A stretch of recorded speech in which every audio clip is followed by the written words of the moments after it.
kia sửa.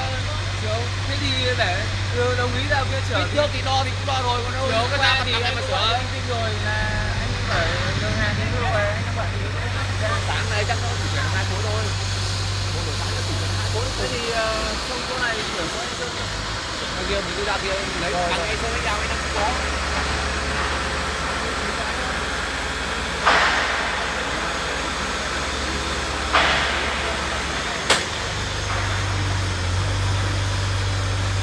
Để về đánh giá cho anh đi.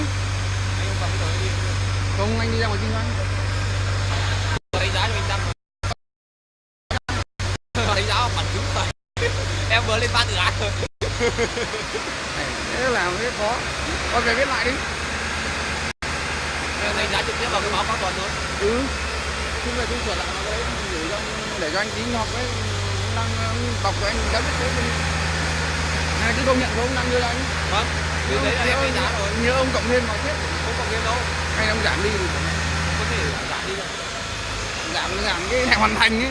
Hoàn thành đi. Mẹ đến lúc báo có cáo mấy cái thì mình xong hết rồi nhưng mà báo cáo thì chưa gửi. Đấy, còn một. Đánh giá mấy khối này thôi anh này. Mấy khối F26 thôi, không có gì cả. Quay clip của ông Thu thì nó xem. Em chỉ đánh giá được 80%, mỗi giờ là được 80%. Cái nào nhiều nhất là 80%, 85% thôi. Ôi cái phần đấy thì để kéo anh nhớ. Cho cái tờ giấy anh nhập. Xe để đâu nhập ấy? em có thể ở cầu thang đằng kia. Nó công ty lúc nào phải có sổ ông dưới. Đấy.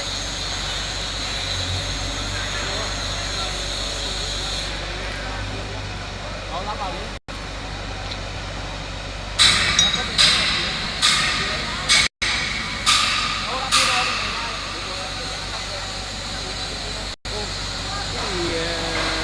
Ship vừa bảo là cái lúc ký là 100 cây thuốc chứ không phải là 20 cây đặc.